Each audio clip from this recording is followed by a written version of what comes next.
Bueno, buenos días. Creo que vamos un poquito retrasados, pero como esperemos más hasta que llegue la gente, porque por lo que nos comentan está Madrid colapsado totalmente, pero para ir a intentar adaptarnos lo máximo que podamos al programa, si os parece, empezamos ya. Si no se acopla demasiado esto. Se escucha un poco complicado, pero bueno, vamos a intentar que salga de la mejor manera posible. A ver. Bueno, en primer lugar querría agradecer a la organización del Foro de las Ciudades porque nos hayan dado la oportunidad de poder tener aquí esta mesa, una mesa específicamente dedicada a las agendas urbanas. Ayer tuvimos la oportunidad de participar en otras mesas, en todas ellas la agenda urbana fue como el hilo conductor, el discurso, lo que nos pone o lo que deja relevancia realmente del valor que esta herramienta tiene como metodología de trabajo, como fórmula para ordenar otros muchos proyectos y otras muchas actuaciones dentro del marco del ámbito de las ciudades. Pero hoy vamos a destacar específicamente qué es la agenda urbana, de dónde viene, cuál es el marco internacional en el que se desarrolla, en qué consiste, cuál es su contenido, para qué sirve y fundamentalmente en la última parte de la jornada cómo se está implementando, cómo se está poniendo en marcha, sobre todo a nivel de la administración local, a nivel de nuestros pueblos y de nuestras ciudades. En ese contexto general, si os parece, vamos empezando y poniendo en común, con carácter general, el lema del Foro de las Ciudades. Un lema del Foro de las Ciudades que habla de cómo conseguir espacios urbanos para el bienestar urbano y conseguir ciudades más humanas. Y esto, como podéis imaginar, encuadra fenomenal con lo que es la agenda urbana como tal. De hecho, si entráis en la web de la Agenda Urbana podréis ver que la Agenda Urbana es una herramienta para conseguir ciudades más humanas. Pues de eso va a consistir esta jornada, de eso vamos a hablar a lo largo de toda la mañana. Vamos a empezar en primer lugar, estaba prevista la asistencia del Secretario General de Agenda Urbana y Vivienda, pero por una reunión de agenda de última hora no va a poder estar aquí. Entonces va a hacer su presentación la subdirectora de Políticas Urbanas, Ángela de la Cruz Mera, que es quien mejor conoce la agenda urbana y que yo creo que va a hacer una intervención que nos va a permitir contextualizar todo lo que se va a hablar aquí esta mañana. Si te parece, Ángela, la presentación la tienes aquí.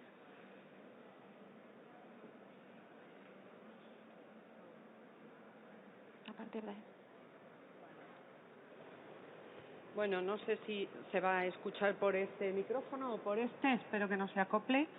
En primer lugar, bienvenidos, veo muchas caras conocidas y muchas personas aquí a las que todo lo que yo voy a contar hoy no solo es que les suene, es que llevan trabajando con la agenda urbana española y con sus ideas de implementación durante muchísimo tiempo, de modo que sobre la base de esta presentación, que puede ser entretenida, lo que voy a intentar es ir extrayendo algunas ideas interesantes de por qué estamos ante una nueva forma de trabajar, qué es lo que puede aportarnos esta nueva forma de trabajar y por qué entendemos que estamos perfectamente alineados con un contexto internacional que es el que nos sirve de base.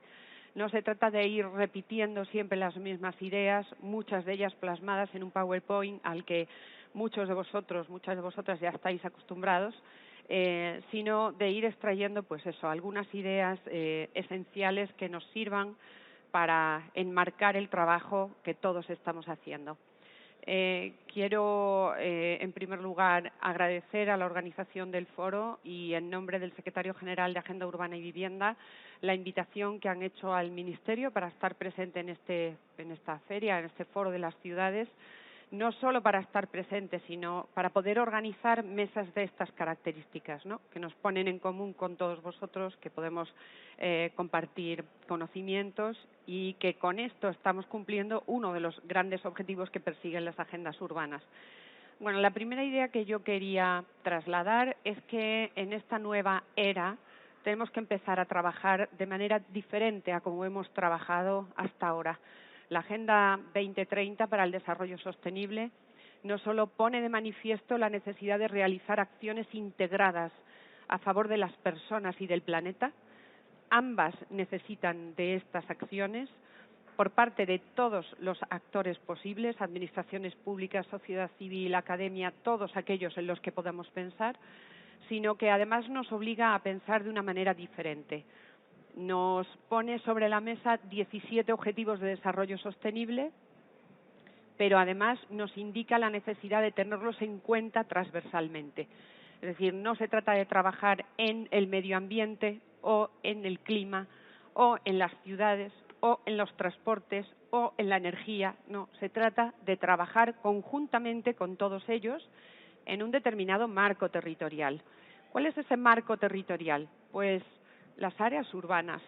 No es que la Agenda 2030 no se aplique a las áreas rurales, por supuesto que sí, pero lo que Naciones Unidas destaca al incluir el ODS número 11 es que el planeta se está volviendo cada vez más urbano. Cada vez las personas acuden a las áreas urbanas, se concentran en las áreas urbanas para desarrollar su vida y para buscar esas oportunidades que en las áreas rurales en las que se encuentran no localizan, ¿no?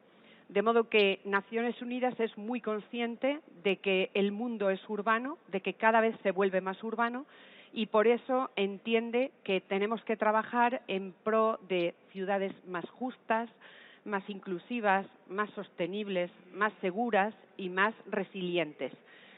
Y como el ámbito de nuestro trabajo es son las ciudades, son las áreas urbanas, son las políticas urbanas, nosotros tenemos este marco de la Agenda 2030 que nos ayuda a trabajar en las áreas urbanas desde todos y cada uno de los objetivos de desarrollo sostenible con los que tiene relación.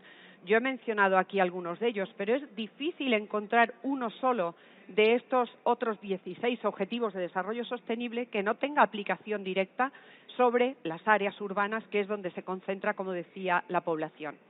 Otra característica fundamental del marco internacional es que se va desarrollando en planes de acción como de segundo nivel o más concretos para trabajar en aquellas necesidades que tenemos, ¿no? La propia Agenda 2030 se ha desarrollado ya con 4 instrumentos específicos. El Acuerdo de Addis Abeba por una nueva financiación de la cooperación al desarrollo, el marco de Sendai para la prevención y reducción de los riesgos naturales, la Cumbre de París, que es toda la que engloba, la COP21, la que engloba los compromisos internacionales en materia de medio ambiente y, cómo no, la nueva agenda urbana, pensando en ese mundo cada vez más urbanizado en el que estamos inmersos, ¿no? Esta nueva agenda urbana de Naciones Unidas se desarrolla a nivel también internacional, en el marco de la región europea, de modo que Europa aprueba también su agenda urbana y comparte con la agenda urbana de las Naciones Unidas prácticamente todos sus objetivos. Para la agenda urbana para la Unión Europea, los objetivos fundamentales son mejorar la normativa, mejorar la financiación y mejorar la difusión y el intercambio de conocimiento. A eso se unen 2 objetivos más desde la Agenda de Naciones Unidas, que es mejorar la planificación y mejorar la gobernanza, esa gobernanza multinivel bien entendida, que además engloba también la participación ciudadana, que es un elemento clave de todas las agendas. La forma de trabajar es muy diferente, por eso yo siempre digo que nuestra agenda urbana y sus planes de acción, la agenda urbana española, se parece mucho más en cuanto a la forma de trabajo a la agenda urbana de las Naciones Unidas que a la agenda urbana para la Unión Europea. A mi juicio, la agenda urbana para la Unión Europea, y luego entiendo que la representante que vamos a tener en la mesa redonda tendrá, lógicamente, sus propias ideas y podrá, en este caso, contradecirme o acompañarme en lo que es mi pensamiento, ¿no? Mi criterio. Yo creo que la agenda urbana para la Unión Europea, con independencia de que se nutre del trabajo intenso de los Estados miembros, en realidad a quien compromete es a la Comisión. Lo que los Estados miembros piden es a la Comisión que mejore la normativa, que mejore la financiación, que la alinee con los objetivos del desarrollo urbano sostenible y que mejore esa gobernanza entendida como difusión e intercambio del conocimiento. Mientras que la agenda urbana española, a la vez que la agenda urbana de Naciones Unidas, lo que compromete es a todos y cada uno de los actores, por pequeños o grandes que nos parezcan. Es decir, oiga, este es un documento estratégico que a usted le ayuda a trabajar de una manera más coherente, más ordenada, más transversal, más integrada y que, si usted trabaja con ella, va a conseguir objetivos importantes de cara a la sostenibilidad de sus políticas o de sus trabajos. Y en ese sentido, compromete a los 3 escalones de administración pública, Estado, comunidades autónomas, ayuntamientos, compromete a la academia, pero no solo a las universidades, compromete a todo el sector educativo. Nosotros en el Ministerio impulsamos una agenda urbana infantil. Nada mejor que llevar este mensaje de la sostenibilidad a los niños, a la infancia, que son los que tienen que empezar a tener una relación con su entorno urbano mucho más saludable y mejor que la que tienen ahora, ¿no? Entonces, todo el sector educativo está implicado y luego, por supuesto, el sector empresarial, la sociedad civil, organizaciones no gubernamentales, asociaciones y organizaciones de todo tipo, ¿no?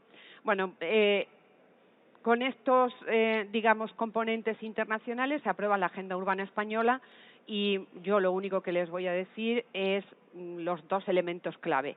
No es una ley, no es un decreto, por lo tanto no tiene naturaleza vinculante y yo creo que quizás ahí está su gran valor. La agenda urbana se nutre de compromisos voluntarios.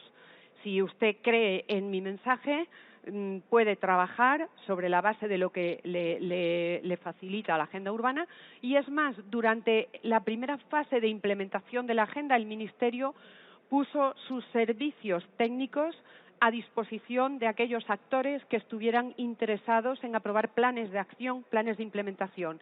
Era algo bastante novedoso, con independencia de que en España teníamos una tradición ya importante de planificación estratégica, agendas locales 21, si queremos llamarlas así, las EDUSIS, no dejaban de ser estrategias de desarrollo urbano sostenible e integrado. Teníamos cierta tradición, pero esto es lo que podríamos decir que pone blanco sobre negro la mejor forma para realizar una planificación estratégica, ¿no?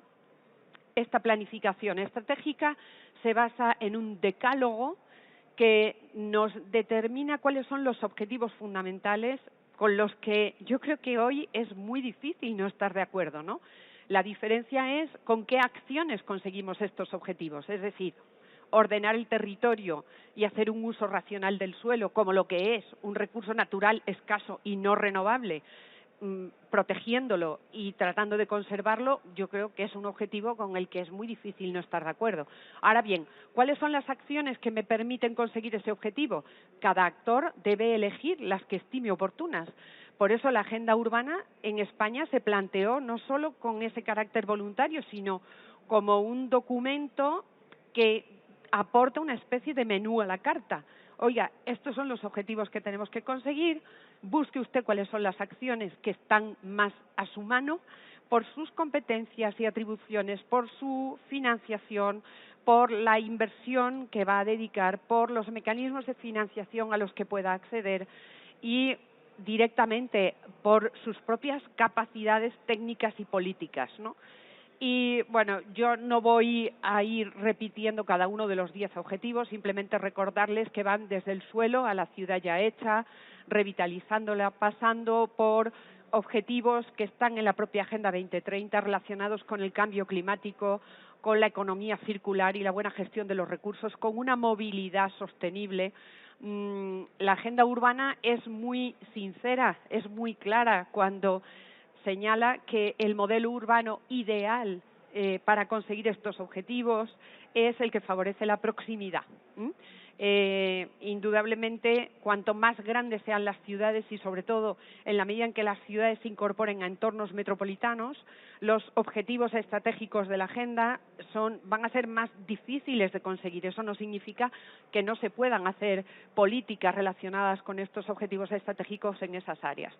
Pero indudablemente el modelo de ciudad intermedia, compacta, razonablemente densa, con multiplicidad de usos, con una movilidad razonable, porque tiene una calificación que permite esa proximidad con los usos, es esa vida de barrio, ¿no?, a la que la ciudad mediterránea, que todos conocemos, hemos estado muy acostumbrados, incluso en ciudades de cierto tamaño, ¿no?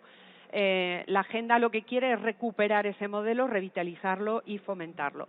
Bueno, cómo no hablar de economía urbana, cómo no de la garantía de ese derecho constitucional de acceso a una vivienda digna y adecuada. La innovación digital, por supuesto, está aquí. Y un dato clave. Si las agendas urbanas nos dicen que los objetivos son mejorar normativa, financiación, conocimiento, es decir, instrumentos. La agenda urbana lo que dice es, ¿tenemos en España instrumentos adecuados para conseguir estos objetivos? ¿Tenemos una normativa adecuada? ¿Tenemos un planeamiento adecuado? ¿Qué financiación tenemos? ¿Qué modelo de gobernanza participa la ciudadanía en estas actuaciones, en esta planificación? Y, por último, ¿estamos sabiendo difundir el conocimiento para aprender de las buenas prácticas, de las experiencias exitosas y también aprender de las malas para no replicarlas? Bueno, pues el diagnóstico de la agenda urbana señala que en los 5 nuestros instrumentos dejan mucho que desear y que, por lo tanto, tenemos que trabajar en esas 5 áreas, porque los objetivos no los podremos conseguir si en esos 5 grandes elementos instrumentales no introducimos mejoras sustanciales, ¿no? Bueno, simplemente para terminar con este repaso, comentarles que la agenda se complementa con un sistema de indicadores que son de carácter descriptivo y que nos acercan a la realidad urbana, pero indicadores que son los más importantes de seguimiento y de evaluación. No podemos seguir aprobando planes, estrategias que tienen un gran control de carácter preventivo y luego no ejercer ningún tipo de control ex post. Aprobamos esto y dentro de 3, 4 años, ¿qué ha pasado con esto que aprobamos? Se ha llevado a la práctica, hemos tenido éxito con las acciones que definimos, los proyectos se han podido implementar, ¿a qué punto nos han llevado estos proyectos? Bueno, esa evaluación ex post, para ella la agenda propone unos indicadores de seguimiento y evaluación con los que también los planes de implementación de las administraciones locales que están trabajando con nosotros se están incorporando, ¿no? Y esto nos lleva al elemento clave, yo ya voy a terminar, nos lleva al elemento clave de que no existe una sola agenda, ni la Agenda 2030, ni las agendas urbanas internacionales, ni la Agenda urbana española, que pueda tener el más mínimo efecto real si no se implementa. Esta implementación se tiene que llevar a cabo a través de los llamados planes de acción.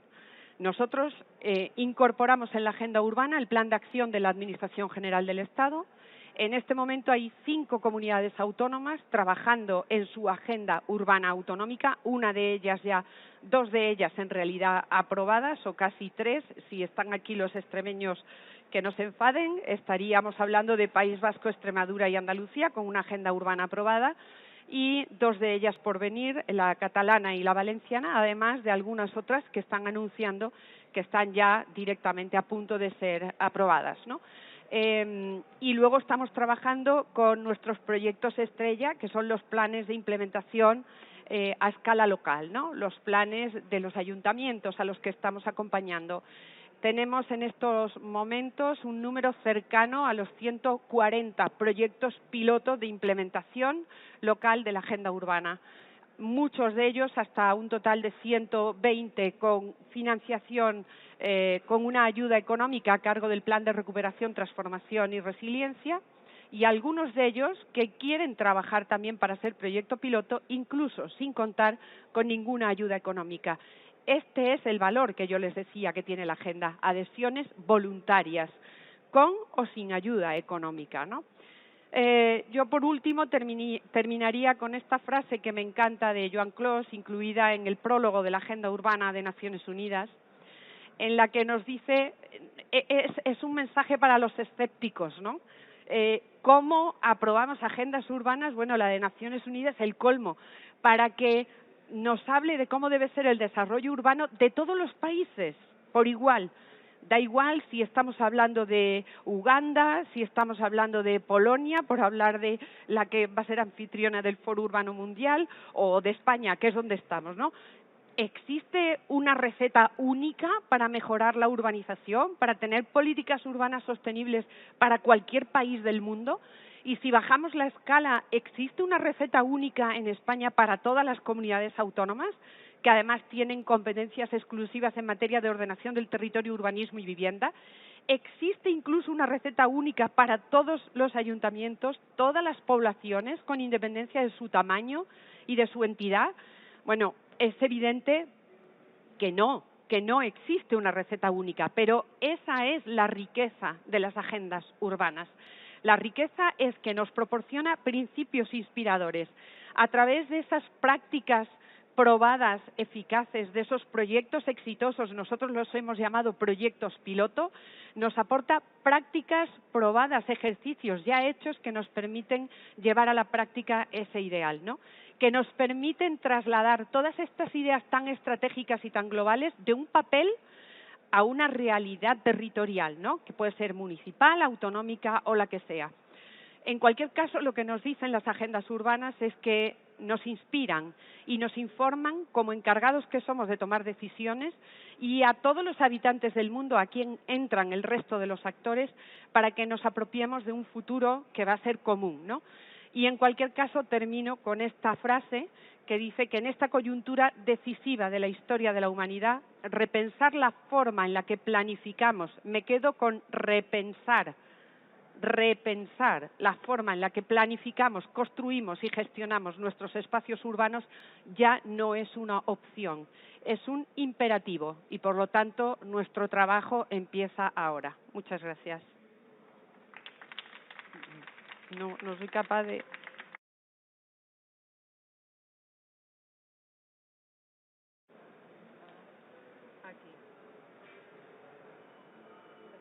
Nada, se resiste. Pues nada, muchas gracias, Ángeles. Si quieres sentaros aquí y aprovecho también para, si queréis uniros a la mesa, Gonzalo Lacurcia, miembro de la Oficina Española de ONU Hábitat, y Caterina Fortun, de la Comisión Europea para la Agenda Urbana Española. ¿Sí? Bueno, pues en este contexto me ubico yo también un poquito por aquí, voy a dar la espalda a los que estáis por esta zona. Pues en este contexto parece que si de toda la relación que ha comentado Ángel algo queda claro es que en este proceso de implementación de las agendas urbanas el marco es multinivel a todos los niveles, valga la redundancia. Tenemos que ver desde el marco internacional hasta el marco más local. Mira, me voy a poner aquí. Vale. Aquí no viene nadie, ¿no? No. Vale. Cómo esto se diseña en ese marco de agendas de la Agenda 2030, de la Agenda de Naciones Unidas y de la Agenda Urbana de la Unión Europea. Y para hablar sobre estas tres agendas vamos a dedicar precisamente esta primera mesa, esta mesa multinivel. Y en ese sentido, pues me gustaría un poco empezar hablando de el qué es, cómo se contextualiza.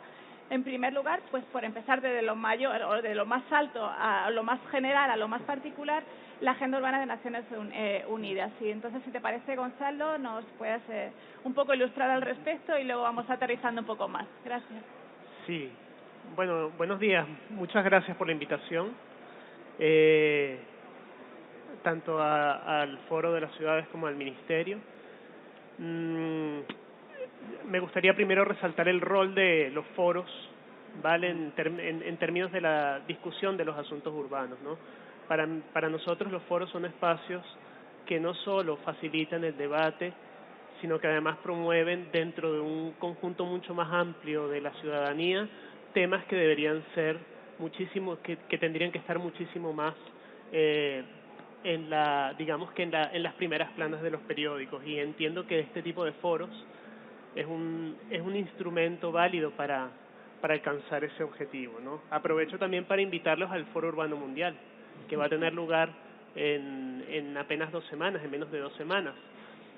El foro por primera vez va a tener un formato mixto y, por tanto, todos los que querramos podemos inscribirnos y seguir al menos por internet todas las sesiones principales. Me preguntaba sobre el tema de la nueva agenda urbana, ¿no? Como, bueno, ya Ángela ha explicado brevemente, la nueva agenda urbana se aprueba por el conjunto de Naciones Unidas en el año 2016 en Quito, en la conferencia de Hábitat 3, y básicamente, a pesar de que son instrumentos que se actualizan cada 20 años, ¿no? Lo que representan es, lo que se plasma en la nueva agenda urbana es un consenso sobre lo que es la visión común de todas las naciones del mundo para los próximos 20 años, ¿no? En este caso, justamente la coyuntura de que se aprobó un año después de la aprobación de la Agenda 2030 para el Desarrollo Sostenible coincidió, digamos, esa visión se estructuró en base a la Agenda 2030, ¿no? Y cuando leemos el contenido de la nueva Agenda Urbana, lo que entendemos es que tal como se plantea en términos de su contenido, digamos, es que es un instrumento para la implementación de la Agenda 2030 en el marco de las ciudades, ¿no? Que como Ángela ha mencionado, tiene una relevancia particular, no solo por la cantidad de personas que viven y vivirán en los próximos años en las ciudades, ¿no? Sino porque gran parte de las metas, o bien de las metas planteadas en los ODS, o bien suceden a escala local, o bien los datos para saber cómo vamos avanzando se miden a escala local. Por tanto, desde ONU Habitat nosotros vemos la nueva agenda urbana básicamente como un instrumento de la implementación de la Agenda de Desarrollo Sostenible, ¿no? Decimos que no hay el concepto general que está detrás de la nueva agenda urbana es ya dejar de mirar los procesos de urbanización como un problema y mirarlos como una oportunidad, y más bien lo que plantea la nueva agenda urbana es que la urbanización sostenible es quizás el único mecanismo para alcanzar la sostenibilidad global, ¿no? Esto puede sonar un poco contradictorio, pero digamos que existen sobradas razones científicas y de investigación que demuestran el impacto positivo que pueden tener los procesos de urbanización cuando son bien llevados a cabo para el tema de la sostenibilidad global.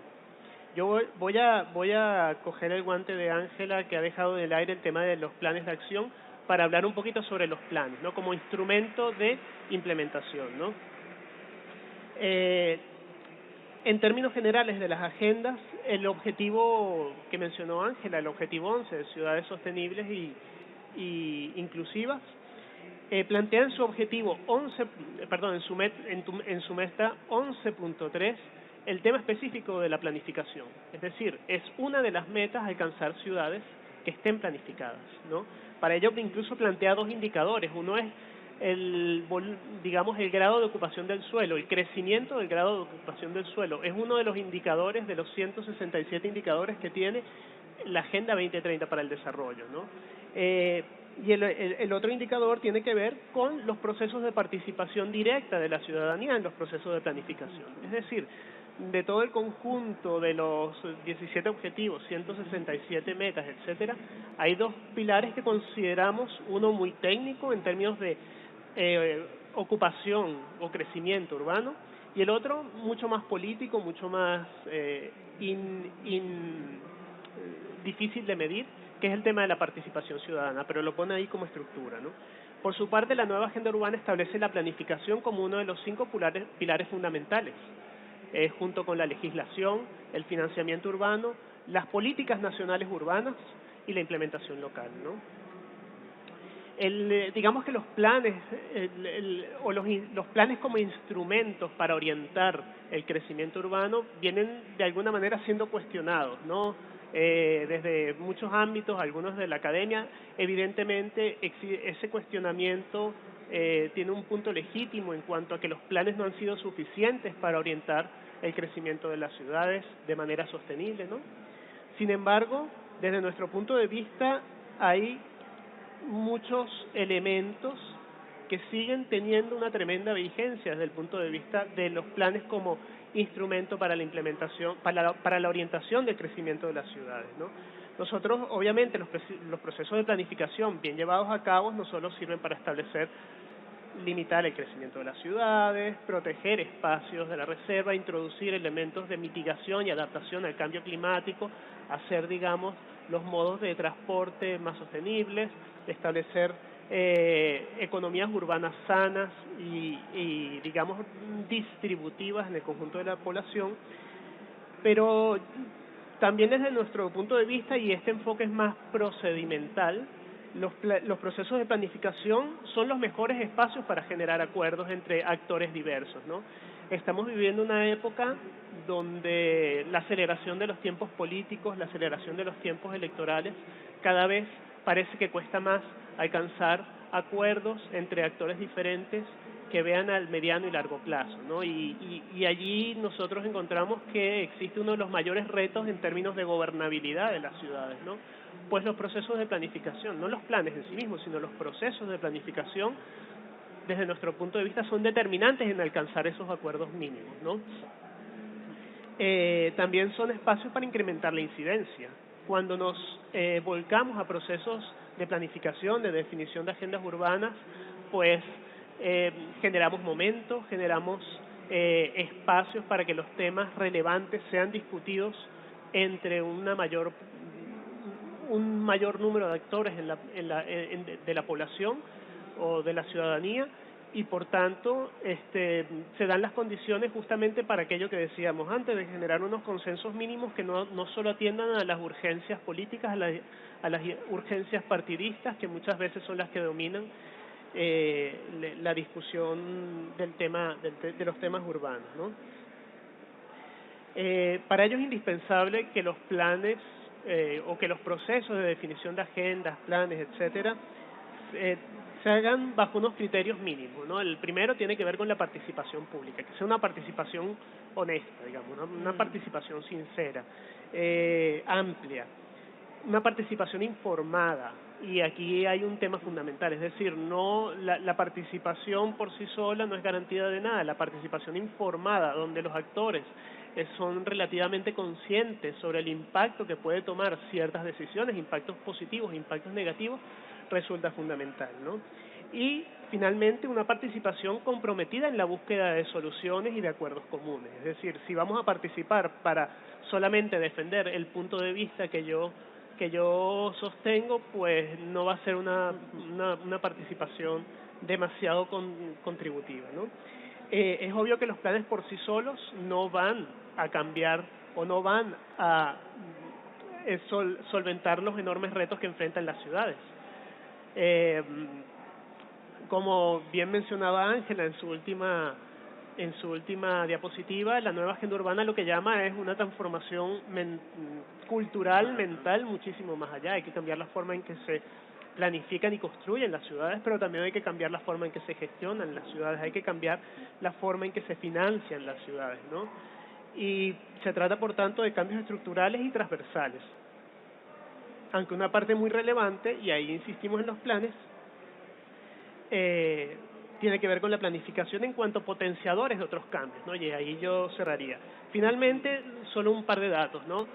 Sabemos que parte del fracaso que se asigna a la planificación no es diferente la visión que tenemos en contextos de países desarrollados, en países de rentas altas, con lo que sucede en el resto del mundo, que en realidad es la mayoría, ¿no?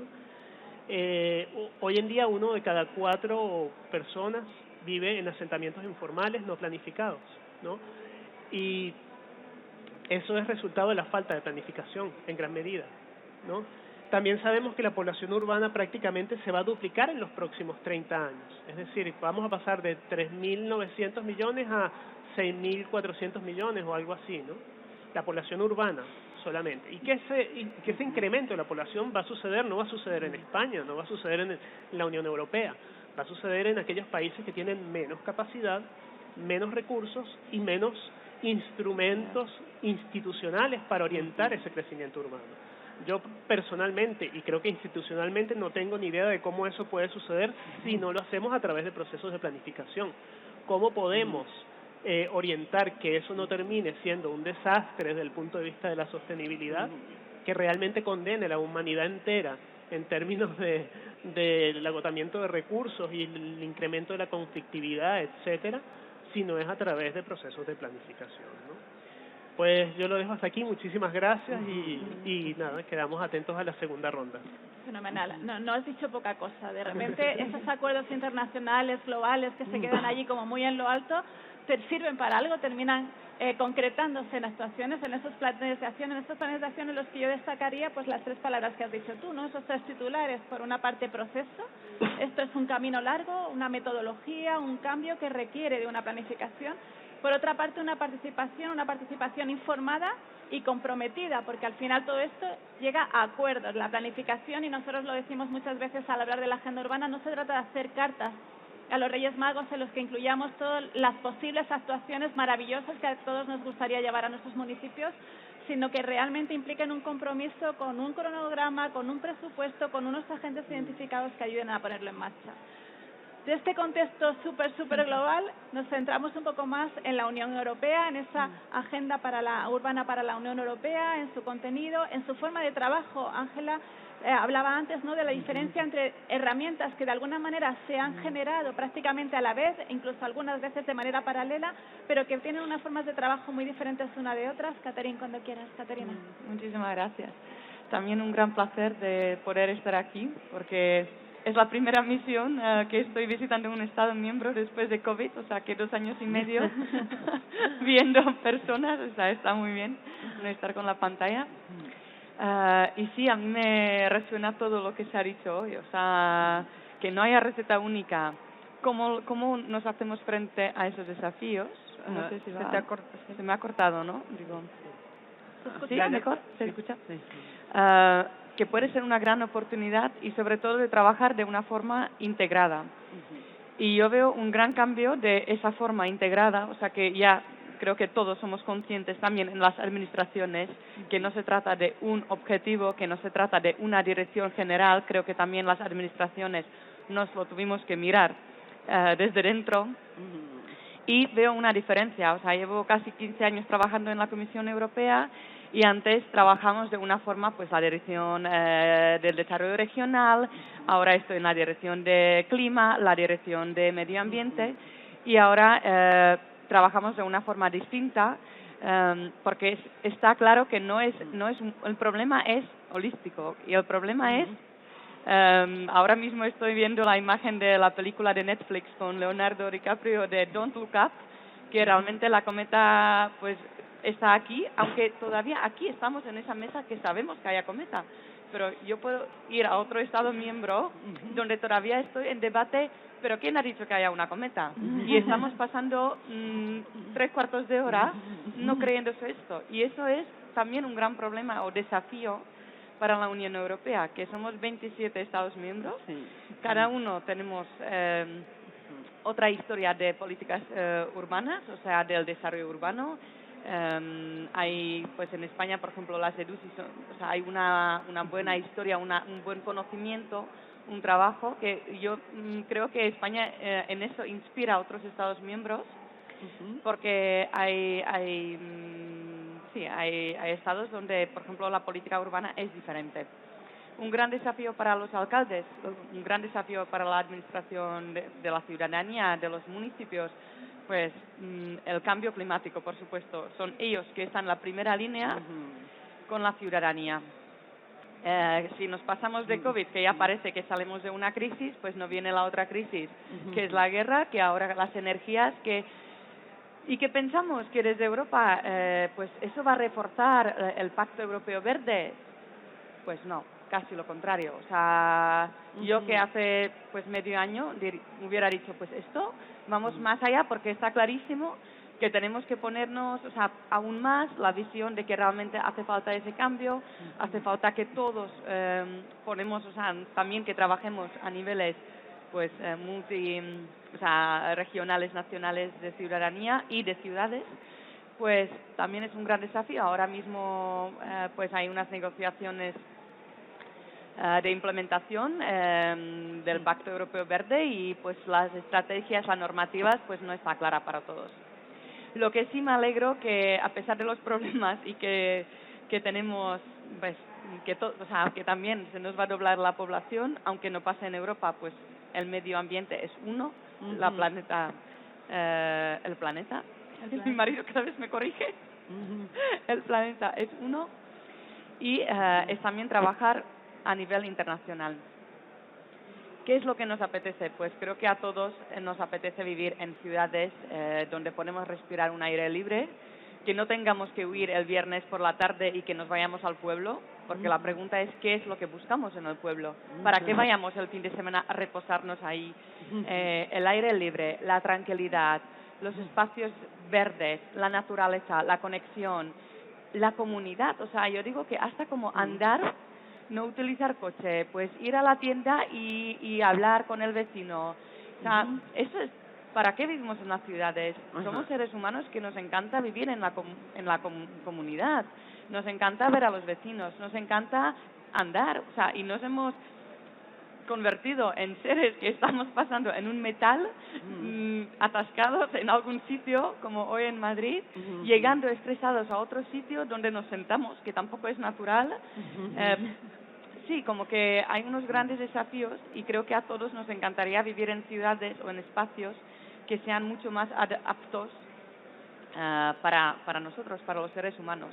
Y entonces el concepto de la ciudad de 15 minutos, que significa que en 15 minutos tengo todo lo que necesito, me traslado en 15 minutos a pie o en bici o pues ideal, sin coche o en transporte público para alcanzar todas mis necesidades de compra, mis escuelas, mi trabajo. Me alegro espero que COVID ha traído mucho más flexibilidad, por ejemplo, para trabajar desde casa o desde otros sitios, realmente ponerse en cuestión, o sea, esas costumbres de que cada día todos nos montamos en el coche, la familia entera, nos distribuimos como paquetes por la ciudad, llegamos, nos sentamos, pagamos 30 años o más nuestra casa, la cual habitamos por las noches, porque el fin de semana si podemos vamos a una casa mucho más humilde muchas veces. O sea, es que parece todo ridículo, o sea, el estilo de vida. Y yo, había unas partes de COVID que me gustaba eso de parar y darme cuenta dónde estoy, cómo vivo, qué es lo que quiero. Y creo que vuelve a la sostenibilidad. Entonces, si pienso en nuestras grandes soluciones, ¿no? O los objetivos, la propuesta de la agenda urbana es la normativa, pues tenemos una nueva ley que ya no es nueva, casi un año, la ley del clima, o sea que en Europa hay un compromiso que vamos a hacer, o sea, el compromiso político se convirtió a un compromiso firmado, ratificado, que en 2050 vamos a hacer Europa climáticamente neutra, lo cual es un gran desafío. Yo creo que se firmó y muchas veces digo, a ver, ¿y ahora cómo llegamos? Tenemos, por supuesto, también objetivos de 2030 que son ahora mucho más ambiciosos, porque está claro que se tuvo que incrementar. O sea, la normativa, ahí también veo como mucha integridad, porque en la normativa, por ejemplo, la estrategia de adaptabilidad, todas las normativas, o sea, hay como mucho más también en la normativa mainstreaming a través de las políticas europeas, o sea, estrategias normativas. O sea, ya no es una estrategia, una normativa de una dirección general. O sea, ya todo pasa por una consulta, lo cual también es la financiación, un segundo punto importantísimo, que hace falta, creo que 1 trillón de... Estos son números que yo los digo, pero no sé ni imaginármelo, porque son números que no sé qué está detrás de 1 trillón, pero sé que lo he visto escrito y que hay que decir que hace falta toda esa financiación, pero que no sabemos dónde, y es realmente mover también capital privado, donde por ahora, pues sobre todo la adaptabilidad, mitigación ya está un poco mejor, o sea, ya se ve los modelos de negocio cada vez más. Y la financiación es clave, o sea, la financiación, los fondos FEDER, por ejemplo, también se ha cambiado muchísimo, porque ahora hay todo el mainstreaming de que, por ejemplo, ahora desde la dirección climática damos visto bueno o analizamos los programas operativos, que en el periodo anterior hubo algo de consulta, pero fue la Dirección General de Desarrollo Regional que tomaba la decisión. Pues ahora realmente se ve como que ese proceso... Está claro que la financiación tiene que ir a la transición verde, la digital y, por supuesto, inclusiva, que eso es el gran desafío. Y, por último, pues el intercambio de todo el conocimiento, porque cada uno somos expertos en otra cosa. Y ya no puede ser que un arquitecto, ayer asistí a una mesa muy buena sobre los espacios verdes, cómo y para qué. Y que realmente un arquitecto tiene un conocimiento, pero necesita trabajar. No es solo poner un techo verde, que ahora está súper de moda, pero realmente, a ver, eso está muy bonito, pero hay que tener experto que sabe qué techo verde, qué árbol plantar. Hace falta que haya una administración abierta. Particularmente también se trata de una inclusión, que ayer hemos hablado de momentos de que a la gente se le cae la lágrima con la fresa que se puede ahora plantar en su tiesto o en su pequeño jardín. Y que es verdad, que yo misma en nuestra casa, pues este año tenemos pues las lechugas, las fresas. Y pues, ¿por qué no se me ocurrió hace 10 años, 15 años? Pues no, pues estaba ahí con mi césped. O sea, creo que hay como grandes desafíos, lo que me viene también que nos asusta, porque nos lleva a un estilo de cambio distinto.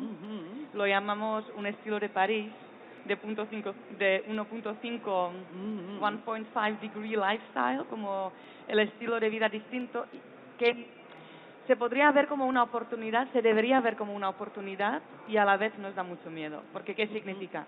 Que no tendré el coche. Ayer, pues, el ponente de Barcelona, cuando era la pregunta, pero ¿cómo hacéis con la gente? ¿Cómo explicáis a la ciudadanía que no, o sea, que quitáis los aparcamientos? Pues mira, eso no es el problema de la ciudad. Si tú tienes una vaca, no es el problema mío dónde la aparcas. Yo digo, vale, me parece bastante radical. Yo no sé si se puede decir así a todos también. Grandes desafíos, pero creo que si todos nos abrimos y pensamos cómo nos gustaría vivir, qué es lo que nos hace feliz, creo que empieza por ahí. Sí.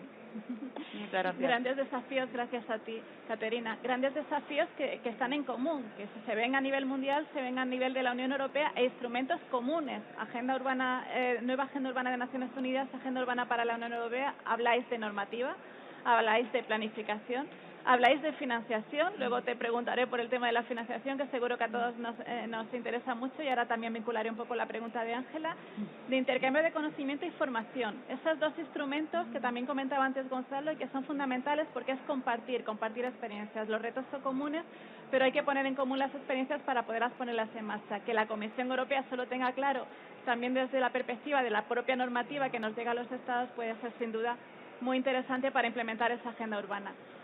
Ángela, has hablado de la agenda urbana como esa política nacional urbana, y ese sería el quinto pilar que la nueva Agenda Urbana de Naciones Unidas identifica como uno de los instrumentos para implementar la agenda urbana.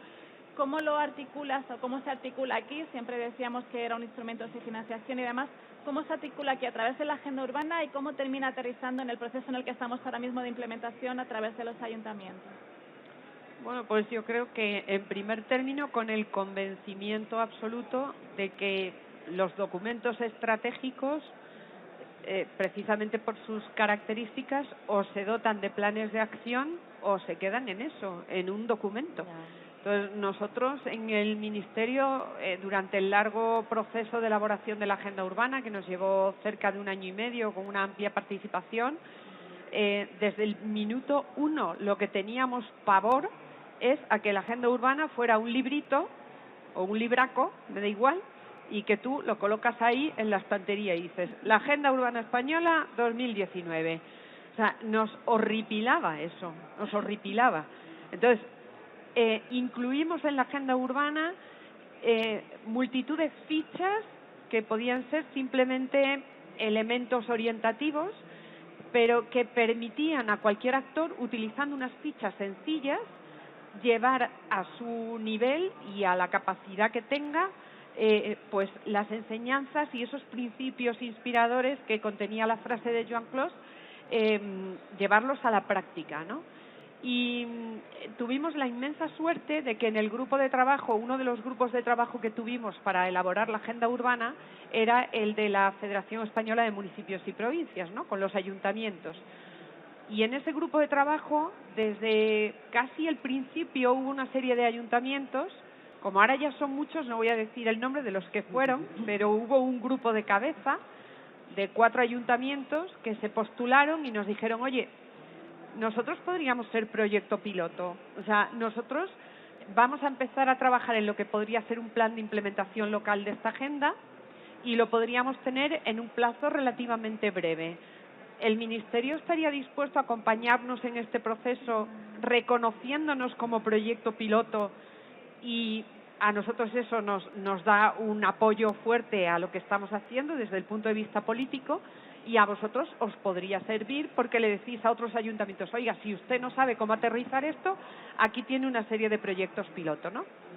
Bueno, dijimos que sí, nos pareció una propuesta interesante y de manera harto ingenua dijimos, bueno, vamos a contar con 10 proyectos piloto, ¿no? Pues representativos de ciudades más grandes, intermedias, ciudades o pueblos pequeñitos. y con 10 vamos a poder acompañarlos, porque nosotras somos Sonia y yo, literalmente. Bueno, tenemos una subdirección muy pequeñita, tenemos otras 3 personas que nos apoyan en este trabajo, pero somos muy pocas, y dijimos, bueno, 10. Antes de que con el Plan de Recuperación, Transformación y Resiliencia decidiéramos dar un apoyo económico a todas las entidades locales, que, ojo, no hablo solo de ayuntamientos, tenemos a muchas diputaciones trabajando también, diputaciones provinciales. Dijimos, bueno, vamos a apoyarles económicamente en este trabajo. Bueno, antes de ese plan de transformación teníamos ya un número cercano a los 70 entidades locales que querían ser proyecto piloto. Con lo cual, cuando sacamos la convocatoria, pues esperábamos que casi se duplicara, y es lo que ocurrió, ¿no? Tenemos, en el momento en que se cierra la convocatoria, 121, pero es que después de la convocatoria y ya sin fondos, hemos seguido recibiendo peticiones de ayuntamientos que quieren que les acompañemos porque quieren hacer un plan de acción de agenda urbana, ¿no? Y un dato que nosotros en la agenda urbana siempre dejamos claro es, oiga, esta agenda como método de trabajo, como proceso de trabajo, no lleva un paquete de financiación debajo. Otra cosa es que nosotros vamos a seguir trabajando intensamente con la Unión Europea para conseguir que los fondos estructurales vengan alineados con esta estrategia, porque entendemos que es la estrategia de desarrollo urbano sostenible e integrado mejor que podemos tener. Entonces, vamos a seguir trabajando, pero yo le digo a usted que a lo mejor hace usted un plan de acción, elige una serie de acciones, lo aprueba y a lo mejor no hay financiación para esto. Si nosotros conseguimos financiación o el Gobierno de España decide en un momento dado poner financiación encima de la mesa, será, como dicen los catalanes, a más, pero ahora mismo esto no existe, ¿no? Y aún así hemos seguido teniendo y seguimos teniendo iniciativas muy interesantes de ayuntamientos y de entidades locales en general de todo tipo. Y desde aquí, y con esto acabo esta intervención, yo felicito a todas las entidades locales y nos felicitamos a nosotros mismos de contar con entidades locales que suman un total de 800 habitantes y una ciudad como Madrid que está haciendo su plan de acción de la agenda urbana. Es decir, tenemos ciudades de todos los tamaños, desde millones de habitantes, cientos de miles de habitantes, decenas de miles y ayuntamientos muy pequeñitos. ¿Se pueden hacer agendas urbanas, planes de acción en todos ellos? Definitivamente sí. Y esperamos que antes de que acabe este año, en la página web de la Agenda Urbana haya un enlace donde cualquier persona puede acceder a más de 100 planes de acción de entidades locales españolas alineadas con la Agenda Urbana. Muchas gracias. Pues de lo general a lo particular, o sea, desde Naciones Unidas a la entidad de 300, a la entidad local de 300 habitantes que está ahora mismo implementando, desarrollando, poniendo en marcha su agenda urbana. Gonzalo, vuelvo contigo. Hablábamos de esa implementación, de los planes de acción, hablábamos de la financiación, que luego volveremos sobre ella. Hablamos también del intercambio de conocimiento. Y en el intercambio de conocimiento tú empezabas antes tu intervención hablando de lo que agradeces a los foros como punto de lugar y de intercambio de experiencias, ¿no? En ese sentido, el papel de ONU Habitat en este momento, y se pondrá de manifiesto dentro de una semana en Katowice, en relación a la articulación de los foros urbanos nacionales, puede tener muchísima repercusión. ¿Cómo lo estáis planteando? ¿Qué prevéis vosotros para ese tipo de foros urbanos nacionales y cómo estáis trabajando con ellos? Gracias. Gracias, Sonia. Bueno, como comenté en la intervención anterior, en apenas 2 semanas tiene lugar el Foro Urbano Mundial, que es un evento que se hace cada 2 años, promovido y organizado por ONU Habitat. Básicamente de lo que se trata es de traer al conjunto de actores ya a nivel global a discutir temas de la mayor relevancia desde el punto de vista urbano en un momento determinado, ¿no? Ha señalado que muchas veces el Foro Urbano Mundial se alimenta de los resultados de los foros urbanos que tienen lugar en muchos países. Yo ahora no recuerdo bien el número, pero aproximadamente creo que son más de 60 países han llevado a cabo foros urbanos nacionales dentro de su contexto, ¿no? Cuyos resultados eventualmente se muestran, se intercambian, se desarrollan en las ediciones de los foros urbanos mundiales, ¿no?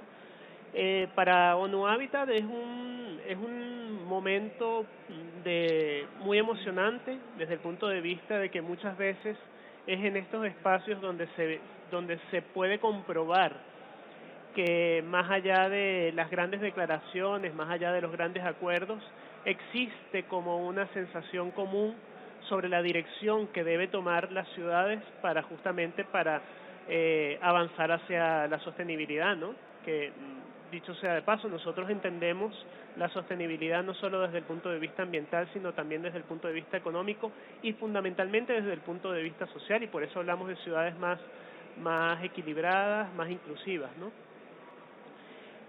Por tanto, bueno, los foros urbanos mundiales se conciben para eso, pero en realidad eso lo que muestra es, digamos, la punta del iceberg, como dicen acá en España.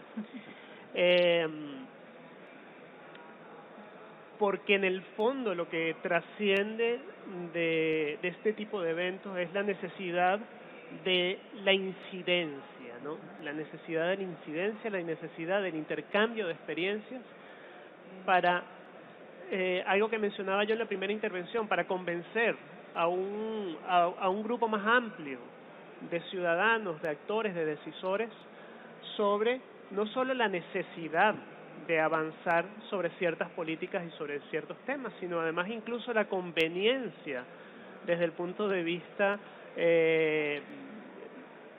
económico, político, etcétera, de avanzar sobre ciertas líneas de acción, ¿no?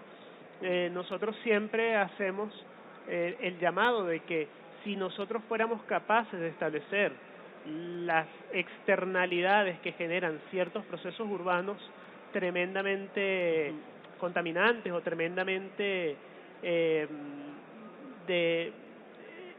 deformadores del concepto de sostenibilidad o incisivos sobre el concepto de sostenibilidad, si nosotros lográramos plasmar la idea de que acciones a largo plazo van a ser mucho más beneficiosas, van a ser mucho más económicas para los gobiernos, pues tenemos la certeza de que los gobiernos actuarían en esa dirección. Y por tanto, el espacio de incidencia es un espacio fundamental. Es decir, es necesario que seamos capaces de trasladar un mensaje, ¿no?, del cual estamos profundamente convencidos, para que quienes tienen que tomar las decisiones en los próximos años, que van a ser clave, pues tomen esas decisiones al menos de forma informada, ¿no? Y ahí es donde vemos la relevancia no solo, como decíamos, de este tipo de foros, sino incluso del Foro Urbano Mundial. Y justamente, volviendo al tema anterior, los procesos de planificación como espacios también para ese debate, ¿no?, para orientar las decisiones. Yo creo que más o menos ese sería como el enfoque. Información, formación y aprender. Al final, sí, simplemente... y tener la capacidad de incidir, ¿no? Tener la capacidad de incidir entre quienes tienen que tomar las decisiones, ¿no? Y esto se logra fundamentalmente proveyendo información a ellos o a quienes pueden presionarlos a ellos. Ayer me decía un compañero que cuando se empiezan a tratar determinados temas hay un proceso en el que las decisiones no se toman de manera inmediata. La necesidad se ha detectado, pero luego hay que ir poco a poco contando las cosas y hasta que llega el momento en el que algo cambia, hay un chip y de repente eso se convierte en una política pública porque se ha decidido. Pero el trabajo que va desde el primer momento en el que se detecta la necesidad hasta el momento en el que realmente se busca la solución, también es un proceso al que te referías antes, ¿no? Pues formar parte de ese proceso de formación y de información está contribuyendo a esa toma de decisiones, a esos acuerdos a los que hablabas, ¿no? Y perdona, pero tiene que ver también con lo que decía Caterina. La forma de trabajar de las instituciones ha cambiado tremendamente y probablemente siga cambiando, ¿no? Y esperemos que siga cambiando para mejor. De manera que arrastramos, no sé, no tengo idea, pero más de 200 años de estructura administrativa, departamental, etcétera, y bueno, y transformar esa inercia en algo que nos permita ser más, impactar más las políticas públicas, bueno, será un proceso, pero un proceso que tenemos que acometer. Fenomenal, pues muchas gracias. Caterina, irremediablemente hay que hablar de lo que hay que hablar. Hemos hablado de intercambio de conocimiento y demás, pero también hay que hablar de financiación. Tú lo comentabas antes, ¿no? Todas estas políticas están identificadas, pero no se puede conseguir nada sin recursos. Creemos que estamos en un momento en el que otra cosa no, pero recursos tenemos. Lo que no tenemos tiempo. Los plazos son súper apurados y vamos muy mal con las convocatorias. No hace falta que os lo comente a nadie, que vamos todos con la lengua afuera. Pero ¿cómo se plantea eso desde Europa? ¿Cuál es la propuesta que se hace desde Europa? ¿Cómo se está trabajando con los fondos FEDER para poder coordinarlos o no con estos fondos que tenemos ahora con el plan de recuperación? Y otro elemento fundamental que está sonando mucho, del que ayer tuvimos la oportunidad de poder hablar, que es el tema de las misiones. ¿Cómo se conecta todo esto y cómo se vincula entre sí? Pues muchísimas gracias por la pregunta. A mí me encanta, yo soy economista y me encanta el mundo de finanzas. Y claro, la financiación, o sea, hay que tener la misión, hay que saber dónde vamos y hay que tener recursos, tanto humanos, porque yo creo que todo empieza que sí, yo quiero, y luego a ver que necesito moverme. O sea, que primero pues los fondos estructurales, que los Estados miembros están acostumbrados, pues España tiene mucha experiencia, gestiona muy bien los fondos estructurales. Ahora hay como un incremento de 6 a 8% de la financiación que las ciudades van a gestionar, o sea, a la agenda urbana. Honestamente, mi opinión personal, creo que puede ir aún más, porque dado que 70-80% de la población va a vivir en las ciudades, si todo funciona bien, como dice Ángela, los ministerios, pues la política regionales y las ciudades, pues fantástico, porque eso es el caso ideal. Pero yo también veo que está cambiando un poco en Bruselas, que hace años era política regional, que ya era avanzado de pasar de estados a regiones, era novedoso, y veo que cada vez más estamos conscientes, a ver, es que ¿dónde está realmente la gente? O sea, que también nos estamos acercando a las ciudades y a la ciudadanía, que es bastante nuevo también para las instituciones, y es un gran desafío. Por supuesto, los fondos de la nueva generación. Y la segunda fuente de financiación son las nuevas misiones. Y estas están inspiradas por América, o sea, de cómo han llegado a la Luna. Y hay un libro buenísimo en mi punto de vista, en mi opinión, Mission Economy, la economía de misión. Porque volvemos a la economía. ¿Qué es la economía? O sea, la economía local o economía de una misión. ¿Cuál es la misión? Es bienestar de gente. Que ahora mismo la misión es pues bienestar de nosotros y sobrevivir. Es que ya es como sobrevivencia y cuidar a nuestro entorno para que podamos vivir aquí como seres humanos. Y ese libro inspira cómo también NASA tuvo que cambiar las formas de trabajar para que puedan llegar a la Luna. Y eso inspira las 5 misiones, ese libro, y esas formas de pensar y de crear. Y se han propuesto 5 misiones, una de ciudades que se enfoca en mitigación, donde por supuesto se tiene que pensar, pues, está llevado todas las 5 misiones. También, por ejemplo, la de ciudades es de investigación y con la Dirección General de Movilidad, que ya es distinto tener un proyecto conjunto. También la Dirección General de Energía está muy implicada. Luego tenemos la misión de adaptabilidad, donde la llevamos desde la Dirección General de Clima con la Dirección General de Investigación, y siempre como poner políticas juntas. O sea, los recursos de Horizonte 2020, cómo ahora pueden juntarse con la otra Dirección General, políticas climáticas. Tenemos la misión de suelo, la misión de océanos y la misión de cáncer. También somos conscientes que una parte es financiación y también la importancia de intercambiar las buenas prácticas, de tener la red de apoyo. Entonces, tercera importante, yo diría como tercer núcleo de apoyo es, por ejemplo, el Pacto de Alcaldes, que en España es muy potente. Las ciudades españolas, tanto pequeñas como grandes, forman parte de ese pacto, que no solo que apoya con el planes de acción de sostenibilidad climática y energética, pero también llevar las ciudades a las mesas europeas y, por ejemplo, para las negociaciones también internacionales, para las COP.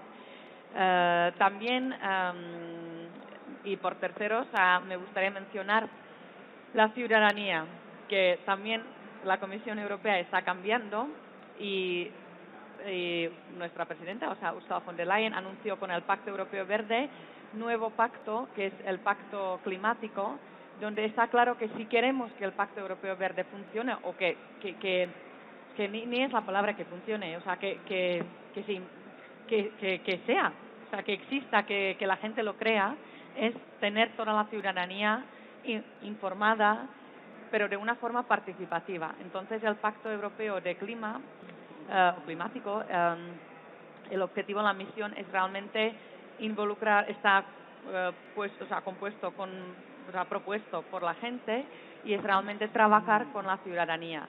Y en España hay una comunidad muy vibrante de casi 100 alcaldes del Pacto Climático en todas las regiones por toda España. Esta noche me voy a reunir con ellos, que también están apoyados por un coordinador en España. Y es empezar también, para la Comisión es nuevo, empezar a trabajar directamente con la ciudadanía, con las industrias, mucho más con las ONGs, y realmente bajarse también desde Bruselas. Sí. Y por último, lo más importante también que me han dicho de la política de FEDER, los compañeros, que va a haber 2 convocatorias abiertas este verano, y una de partenariado de los fondos FEDER de turismo sostenible, y otra de ciudades verdes. Y se va a abrir el plazo ahora en verano, y es justamente para que se compartan las buenas prácticas, y es financiación y el conocimiento. Nada, información de primera mano. No sé yo si vamos a llegar o van a llegar las entidades locales a tanta convocatoria de ayudas, pero bueno, viene saberlo y conocerlo. Ya está. El riesgo, a veces me da, es una opinión personal, de que son muchas fórmulas, muchos instrumentos, a veces da la sensación de confusión. Si yo me veo en la cabeza de una entidad local, no muy grande, y veo agenda urbana, y veo misiones, y veo financiación, plan de recuperación, y FEDER, y convocatorias, el riesgo es eso, me da la sensación de que es un poco perderse. Pero en realidad, si se ordena, o por lo menos intentamos ordenar y dar un poco de coherencia al discurso, hablamos de visión identificada con ese diagnóstico, esos retos de los que habéis hablado al principio, planificación, cómo los afronto desde una manera global, desde las áreas urbanas donde están realmente los ciudadanos, y luego misión a por un objetivo concreto, en este caso, en el caso de las ciudades, para la mitigación, ¿no? Quizás pueda ser una buena fórmula de darle coherencia a todo el discurso sin necesidad de volvernos un poco locos con tantos instrumentos y con tanta localización. Y solo falta un instrumento más, 2 segundos, solamente para Ángela, ya terminamos la ronda. Hemos empezado un poco tarde, pero creo que aún vamos en tiempo. Falta la gobernanza, simplemente la gobernanza, que no es poco, que es todo en realidad, que es la coordinación a nivel horizontal y vertical. ¿Cómo se está afrontando esto desde la Administración General del Estado? Muy brevemente, y cerramos la mesa. Bueno, desde la Administración General del Estado es relativamente fácil, porque digamos que tenemos el hábito, teniendo en cuenta que si hablamos de políticas urbanas o de lo que afecta a las ciudades, estamos hablando que son competencias fundamentalmente locales, municipales y autonómicas. Entonces, el Estado efectivamente establece instrumentos de gobernanza para tener una buena relación con los 2 escalones de administración, y lo hace convenciendo, no vinculando, que es algo muy diferente, o realmente fracasaría, ¿no? Entonces, es un elemento clave de la agenda.